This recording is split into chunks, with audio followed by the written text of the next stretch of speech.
Well, we had a big one last week, a couple of weeks ago, didn't we? Again, that today, very similar, I think, Steve. We expected United to come in and be a lot tighter than they were. As we mentioned before, 7 minutes in, they're already down 1-0. So from then on, they have to at least try and come out and play and take the game to them. But quality-wise, it just wasn't good enough. We spoke to Owen about patterns of play as well, trying to play out from the back, trying to get through midfield to a forward player. There was nothing. Technically, they were poor on the ball. They gave the ball away all the time. And it shows how far away they are when you then look at the other side, how comfortable they were in possession. The angles they made, Rodri, the angles they made, Bernardo Silva, Kevin De Bruyne, always in space, 1-2 touch, pass the ball. It was a massive golfing class, we know that, but does anything change? Are we really surprised by United being short of City and Liverpool? I don't think they're massively short of Chelsea in all honesty. I think they could go and beat teams like Chelsea. And I think just the same now is going to happen again. We'll struggle against some big teams. We might go on a run now, beat all the teams we expect to do, and then think we're a good team again.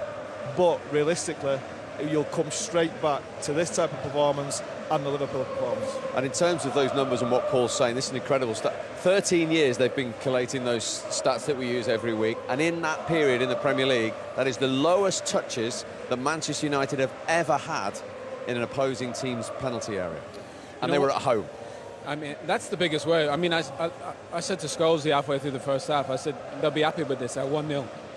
And even in the second half, I said to him, they'll be happy with this at 2-0. And I think that's what it was, Steve. You know, it was almost like, we'll take this now. But the point is, you got to have a go.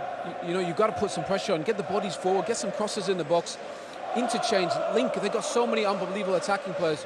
Jadon Sancho, Marcus Rashford, Cristiano Ronaldo, Bruno Fernandes. Create. Boys got to create and be brave. Before the game, this crowd was positive. They were very, very optimistic that something could happen. As Scholes said, once the goal went in, it changed. But they need to be able to do more. I mean, 4 touches in the opposition's box. Look, it was 2-0, but it felt like it was more in the game. And the thing is, Liverpool were clinical, that's why it was so high.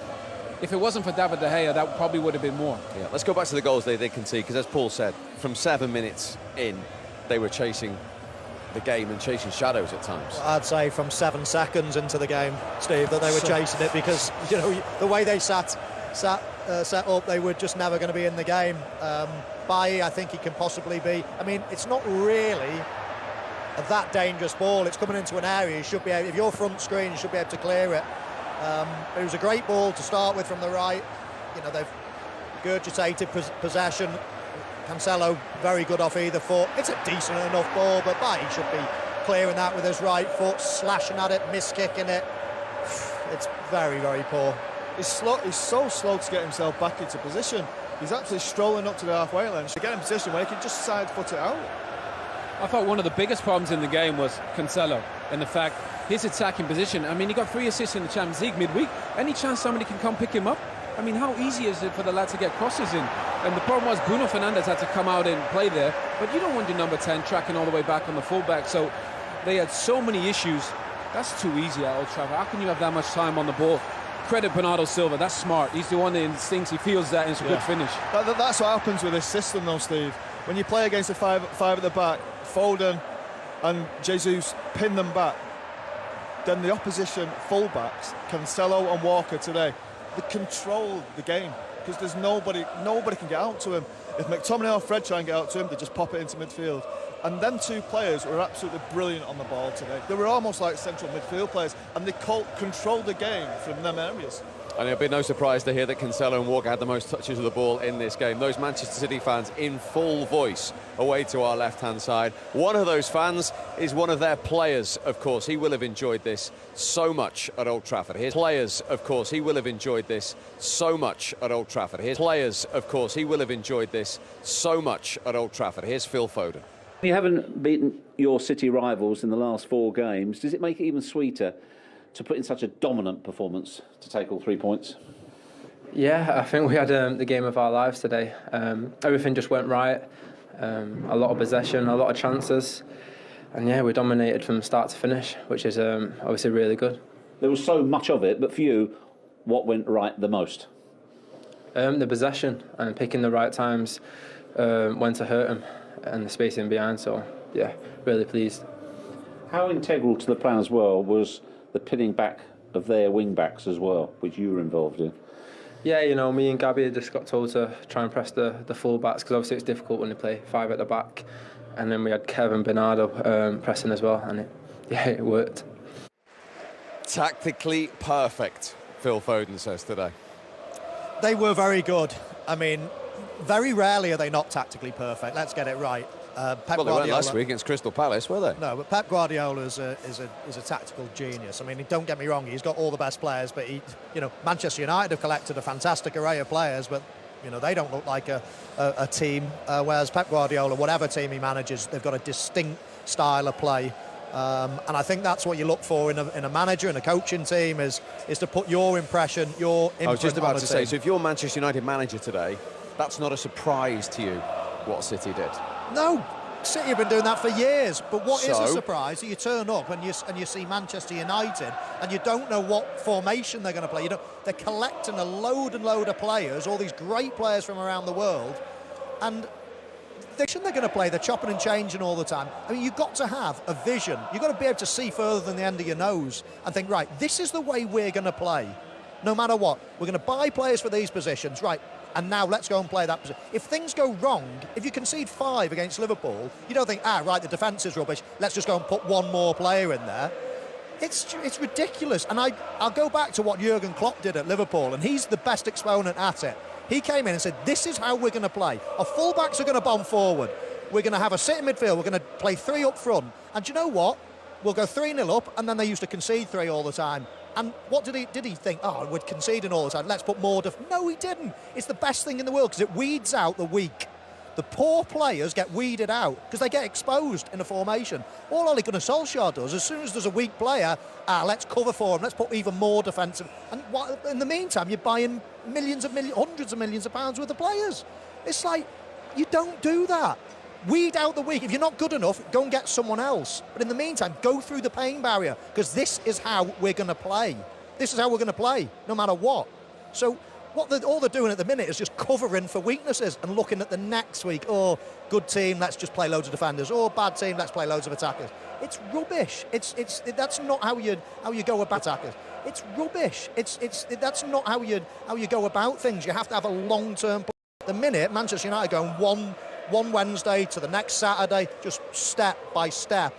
They're a bit good. Let's panic. Let's play loads of defense. That's not how you do it. You've got to have a long-term plan. Weed out the rubbish if that's the case, but you've got to go through a bit of pain on the way because Man United aren't, mid-table Premier League team. If their target is the top of to win the league, then that's how they've got to do it. They're not going to do it by just us lot sitting here and thinking, do you know what? He's going to play defensive again today because he's playing against a better team.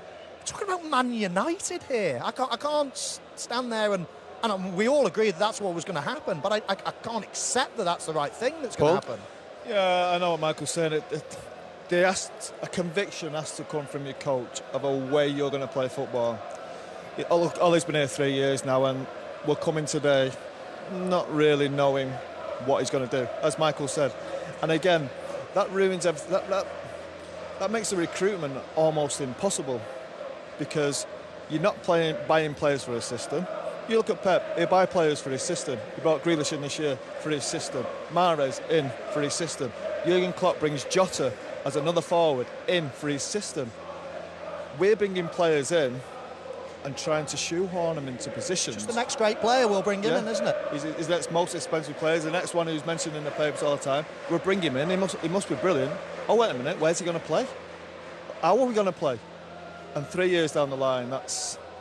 Well, you've seen on the pitch. You've seen the evidence on the pitch, haven't you? Today and 2 weeks ago. We're a long way off. As Michael said, I do think we've got a group of good players, but they now all he has to convince himself, not himself, he has to convince everyone that he's the right man to find the right formation for this team. Stop messing about changing it for everybody else as we keep on doing. If something's not right, we'll change it. We'll cover for him, as Michael said. He's got to now have a conviction. Look, it's 4-2-3-1. It's 4-3. Whatever it is, I don't care what it is. Yeah. Have that conviction that suit the players that are in the team. Actually, we actually said before the game, the 3-5, it doesn't really suit the players of the team. Wan-Bissaka, useless on the ball at right back. Not brilliant defender, useless on the ball at right back. 3 centre-halves, none of them are that good on the ball. 2 centre-half, none of them are that good on the ball.